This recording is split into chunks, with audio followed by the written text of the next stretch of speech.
The error that the Quran contains evidence for mutation.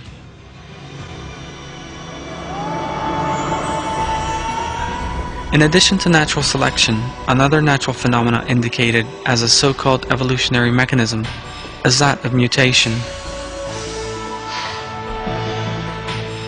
Mutations are damages caused in the genetic structures of living things by agents such as heat, radiation, or chemical substances. Mutations damage and disrupt the DNA sequence in the living cell.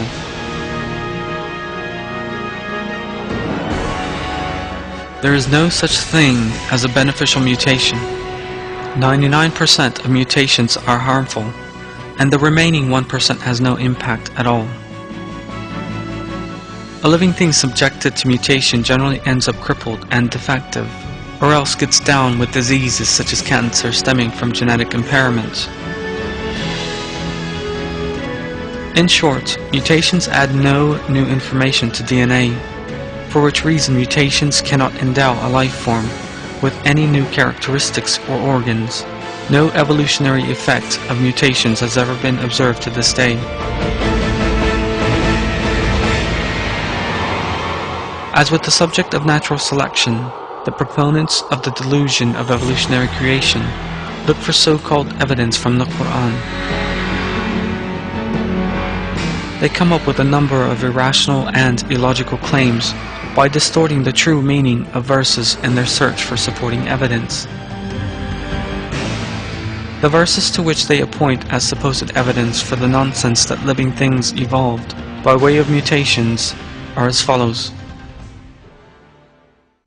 I seek refuge in Allah from the accursed Satan. If we wished, we could transform them where they stand, so they would neither be able to go out nor return.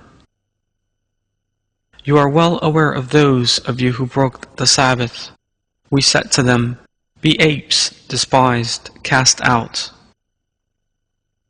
Then, when they forgot what they had been reminded of, we rescued those who had forbidden the evil and seized those who did wrong, with a harsh punishment because they were deviators. Say, shall I tell you of a reward with Allah far worse than that? That of those whom Allah has cursed with and whom He is angry, turning some of them into monkeys and pigs, and who worship false gods. Such people are in a worse situation and further from the right way. So he threw down his staff, and there it was, unmistakably a snake. The first verse describes how Allah will punish some people by putting their bodies into a different form, in which they cannot move. The three following verses describe how Allah turns some people's bodies into other livings' bodies, again as a punishment.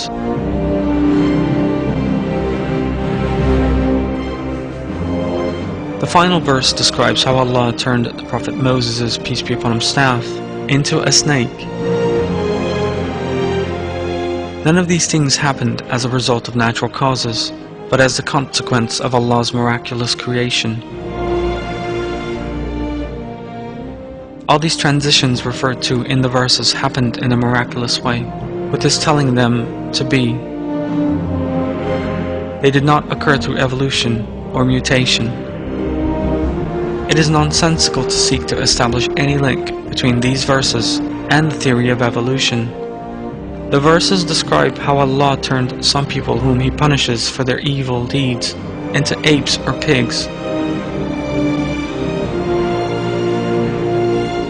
Even if we imagine that these changes did not take place instantaneously, it is nevertheless clear that they must take place within the average human life expectancy of 60 to 70 years. Nevertheless, the theory of evolution foresees it taking millions of years for one species to turn into another. The Prophet Moses, peace be upon him, staff, the subject of the final verse, is an inanimate object, for which reason it cannot even be suggested that it underwent evolution.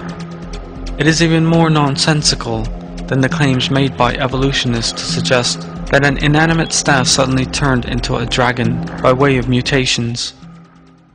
If someone is not laboring under the delusion of thinking, I must produce some evidence in favor of evolution from the Quran.